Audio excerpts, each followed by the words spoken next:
Welcome to Bite Size Dental Marketing. Today we have Shelly Bostrom with us. Shelly, thank you so much for joining us again. Nice to see your face, and I'm ready to talk about how to hold your team accountable.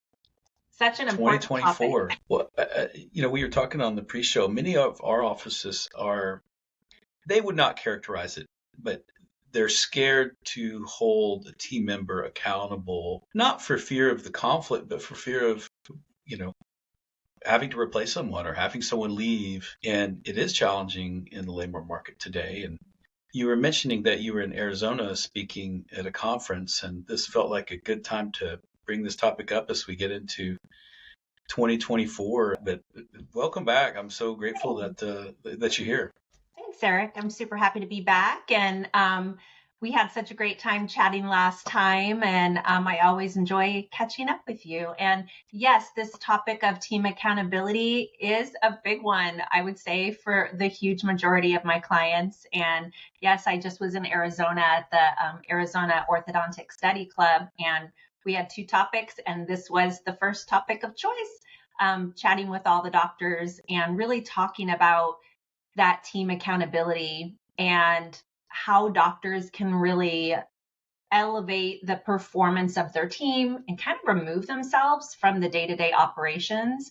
And I think a lot of doctors don't feel like they can do that, but then I put that back on the doctor or back on the office manager. You really need to make sure that you are holding your team accountable. Not that I want to compare practices to like parenting, but I have 3 grown children, but when they were little, I needed to make sure to hold them accountable. And if I was going to ground them, if they didn't do this and they didn't do that and I didn't ground them, it's similar. You need to make sure that when you put your operational systems in place and expectations on your team, that if they don't perform, there needs to be some sort of a consequence. There you go. That was my question. What does holding someone accountable mean to you? So I think in order to hold someone accountable, you need to make sure that you have very clear expectations from the beginning. I remember one of my clients called me and he was so frustrated and saying, Shelly, I'm so frustrated. I came in this morning and they didn't even take the trash out. And there were empty trays of instruments sitting in the lab. And I asked him, do they know that that's their job? Has that specific task been assigned to somebody specifically? And I'm really big on, of course, the team needs to have each other's back. We all need to have pride of ownership. If there's a piece of trash on the ground, everybody should be ready and willing to pick up that piece of trash. But when it comes down to like morning tasks and daily tasks and closing tasks, you really need to have accountability where you set up a checklist. Every morning, you, Susie, need to turn on the lights, put the music on, start baking cookies, turn on the x-ray, run the cold sterile, whatever it is, so that when Susie isn't there, everybody knows what Susie's responsibilities are. So I think step 1 is just there needs to be very, very clear job descriptions, duties, and expectations.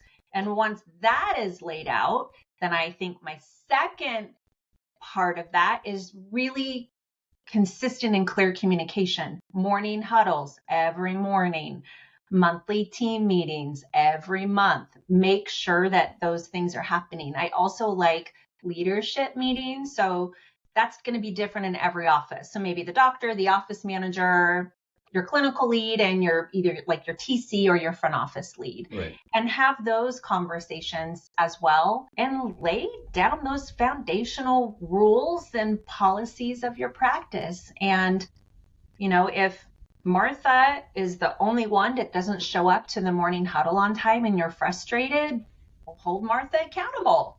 Maybe Martha needs to get written up and realize that the impact that she has for not showing up at the morning huddle is affecting the whole team because she's not prepared to talk about whatever it is that she's supposed to talk about. Yeah, that's always the one for me is someone's late for huddle and we just tolerate it. And I hate it. Yeah. And, the irony is, and this is a quote, I think from Tom Landry, I believe is attributed, but, you encourage what you tolerate. And if I think back on my career as a business owner, that is one of the more good examples of something I wish I would have tightened up earlier, because I did used to tolerate being late for meetings. I would tolerate someone, for us, I mean, obviously we're a different organization, but there are meetings to where we're going to talk about a specific client and how to improve their marketing, and you needed to prepare for that meeting.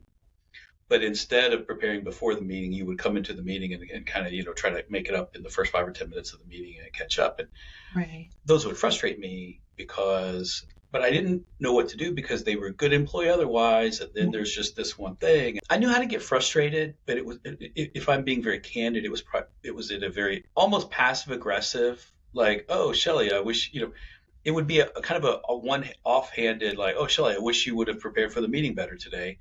But then I would never have followed up. Right. And now I really did think that was accountability because I was addressing it, but it was in this passive way with no formality behind it. Yeah. I wasn't following up. And when it happened, you encourage what you tolerate Yeah. on those little things. Right.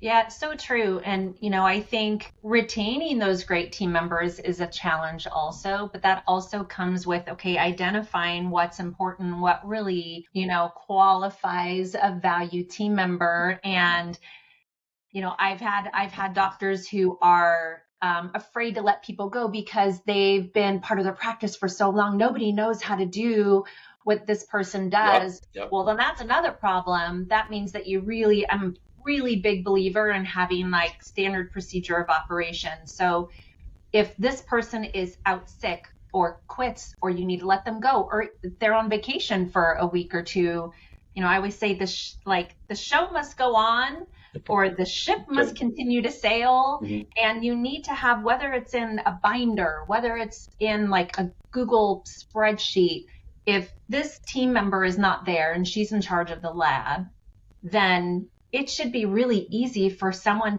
you take on, Shelley's duties in the lab. And there should be very clear like guidelines on, you need to call the lab by this time. This is where the lab slips go. There's going to be a pickup at 2 p.m. You need to look at who's coming in tomorrow, make sure the cases are here, all of those things, so that it's super easy just to reassign that person's duties for the day or for the week. And there's another one. I wish I had had more confidence or courage to let poor performing team members go earlier, because the team always rallied around and helped feel, as you said, it makes it so much easier when there's documentation. And you said something that's very important to me, is that when you're evaluating to keep someone or not, you need to identify, do I have a person problem or do I have a role problem? Because if you can't backfill them, that they've been there 10 years and no one else knows what they do, you have a role clarity cultural problem in your office. You may also have an employee problem, but if someone can't be replaced, you have a problem. Correct. Yeah. And you're so right. I think very often, I myself, when I was managing a practice, and the clinical lead had been there she was there well before me. She had been there for probably close to 10 years, and she was valuable. She knew how to do everything. And when she gave her 2 weeks notice and was going to move on to something else, it was a scary situation. She was in charge of ordering. I didn't know the names of like, who are the reps? How much do we pay? How often do we order? Do we ask for free shipping? Like, what are the numbers? All of those things. And had I had a manual for, this is what our clinical team lead does. This is what she orders, when she orders. This is what we pay. This is the discount or the code that we put in.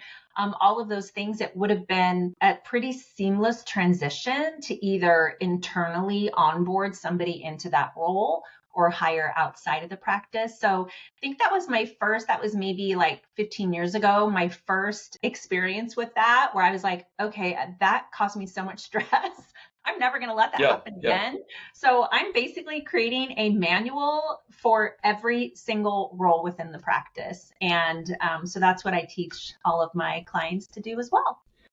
When you're talking to doctors today and about holding their team accountable, because no one walks up and says, Shelley, I'm having trouble holding my team accountable, right? What are some of the code words they use or some of the problems that they'll have when they're not? Really, I do have doctors who say, Shelley, I'm having trouble holding Oh, my team really? accountable. Oh, yeah. Yeah, and they Oh, may they not must be even say enlightened.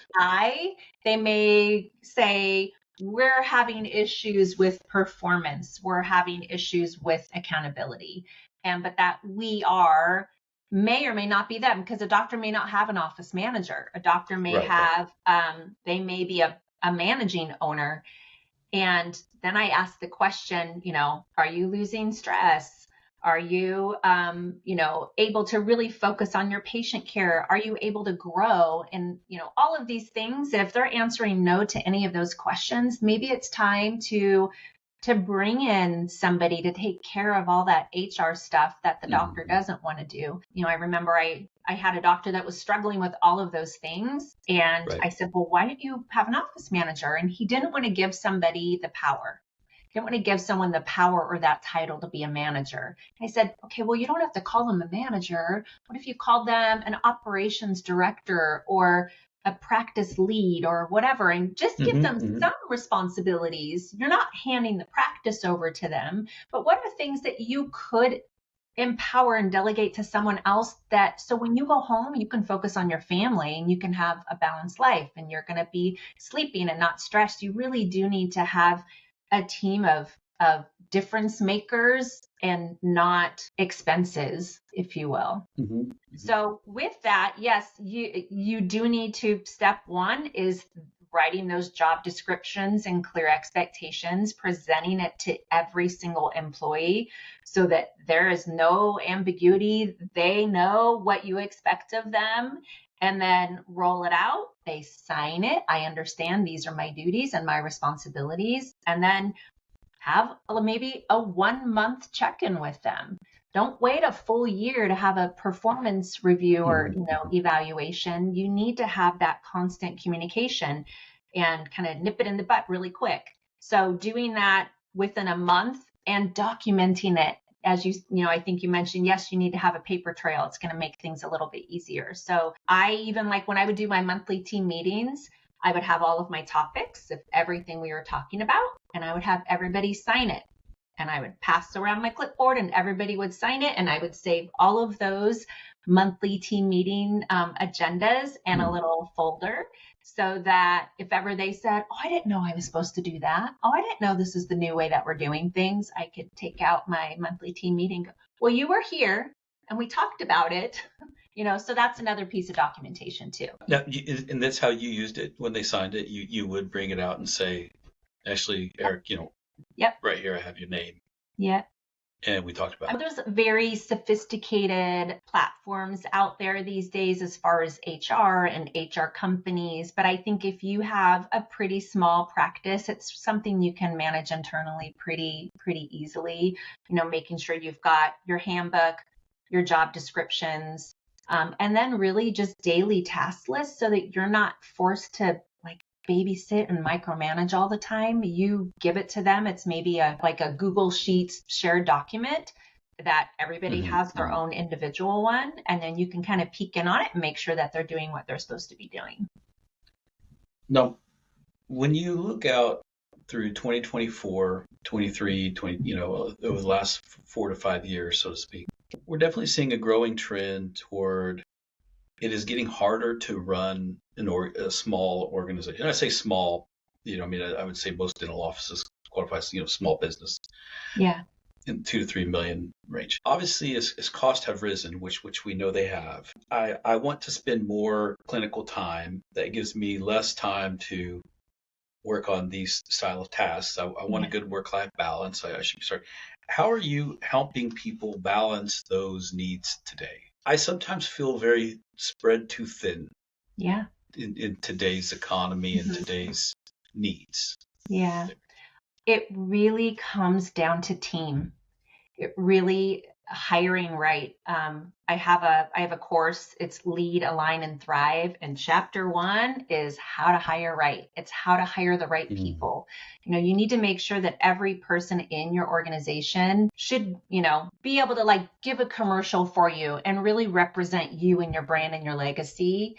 and represent you the way that you deserve to be represented. So I think really step one is to just hire right. And I do feel that, and I know doctors are going to agree with me here, that it's been challenging. I think coming out of COVID, a lot of people just weren't interested in working, or they wanted to work remote. And so I think it definitely was a challenge. And I believe as an industry, we got into kind of a bad habit of being desperate, and you just literally needed a body in your practice to check the box because we were drowning. It was a really scary time.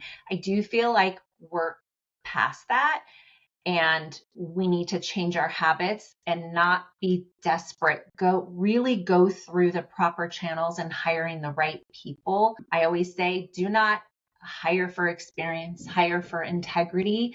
You can't teach honesty, integrity, work ethic, genuineness. You can teach the other stuff. You can teach someone how to answer the phone. You can teach someone tooth numbers, how to run instruments, how to take an x-ray, all of those things. So I think initially is you have to make sure you've got the right team. And if you don't have the right team, and I learned this phrase from a doctor client of mine, he said, be okay to free up their future.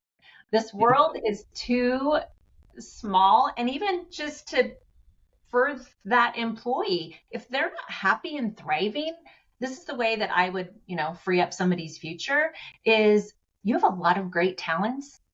You're obviously very passionate about what you do, but this isn't the right practice for you where you could really grow and blossom into whatever it is that you want to be, and free up their future to go find something that makes their heart happy and that they love, that they're going to be excited to come to work to, every day. If they're not excited to walk through your practice doors every day and show up and be part of your legacy and raise that bar as far as patient experience goes and be a good team worker and show up on time for your huddles, then you need to be okay knowing that they're not the right fit for your practice. Even if they've been there for like 10, 15, 20 years, it's time for them to start anew somewhere else. Josh Kaufman had a TED Talk that he came out with and said that you are 20 hours away, 20 very purposeful hours away of learning something.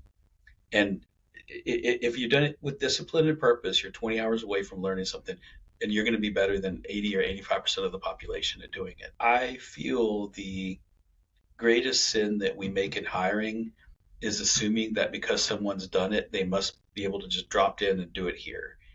And the truth of the matter is, you nailed it in office, from office to office, and how they treat their patients, and how they talk about insurance or not, how they treat patients, how they hand off with each other, is such a more valuable skill that we're going to hire someone who's an office manager who's done it 10 or 15 years because they've done it, thinking that they must have some secret. And really, you could hire someone from Nordstrom's, you could hire someone that has a really good drive and purpose, and within 20 hours on that topic, they would be effective.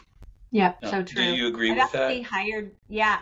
I've actually hired, and I encourage my clients, if they're looking to hire, I said, just go to the mall. Just go to the mall and go shopping. And I've gone into like a Bath and Body Works, and the girl that greeted me was so friendly and outgoing and not pushy and super sweet. And I offered her a job. She was working on the weekends. Hey, how about the dental industry? You get good benefits. It's 9 to 5. You're serving others here. You're just serving others in a different way. You get weekends off. It's a nice gig. So yes, I totally agree with you. And I actually have a Nordstrom background, so I love that you said that. And I think I attribute a lot of my sales and my customer service, but just being in the business of serving others. And I think that they really kind of brought home that during the whole training process. So we are in the dental industry. We really are in the business of serving others, and you need to find the people that want to serve their team and serve their patients in a way that is going to really just make a mark on them. Did we talk about that last time? I think I read it, but I like Nordstrom's and that, like employees who have worked in some form of higher end area, because one of the things that we see on the phones when we listen to phone calls is the person who's answering those questions and presenting treatment is presenting treatment as if they kind of based on their financial level instead of, you know, someone who's been trained to be like, well, of course you can afford this. You're here, whether you can or can't is not. I'm going to present the treatment as if everyone should not just can afford it, but should be. This is where you should be putting your money. Yeah. And I think that's one of those soft skills that Mm-hmm. that the Nordstroms of the world develop very well in when it comes to case presentation and Yeah. answering questions around value of the practice and things like that. Right. Yeah, I think on that topic is one thing that I really try to work with my treatment coordinators on is I try to let them know, you're not just selling a crown or braces or clear aligners. You really are selling that relationship, and you have to ask that patient the right questions so that you can be a great, I call it like a sleuth or a detective, to learn what their goals are and what their values are.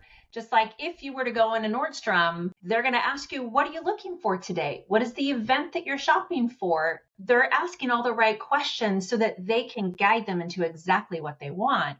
So when a patient comes in, and I encourage, this is from the moment that patient calls and wants to schedule a consultation, that dialogue starts then. What are you looking for? Have you been to a consultation before?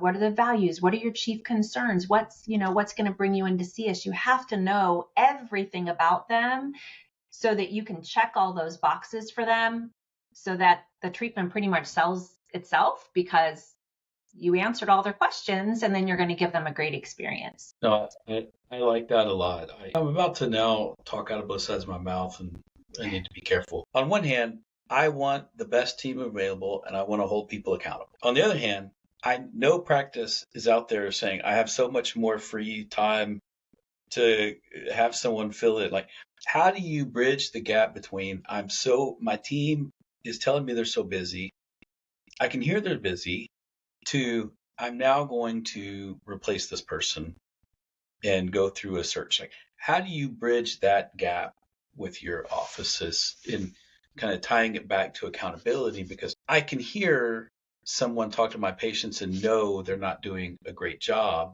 Yeah. But is it bad enough that it's costing me business? Yes, it is. I just don't want to face it. But how do I go from one to the other there? Yeah, I'll give you one example. Most practices are going to have like an admin day or a non-doctor day. And I have chatted with doctors before, and they have their full team is there on a non-doctor day, and they might have a couple of emergencies that come in. But I'm thinking, okay, you've got what, 6, 7, 8 team members that are all there putting in a 6 to 8 hour day. Okay, let's do the math. How many hours is that? Like, really, what are they doing? You don't need 60 hours to stock chairs and dust and clean the floor and check in your boxes of Invisalign from UPS.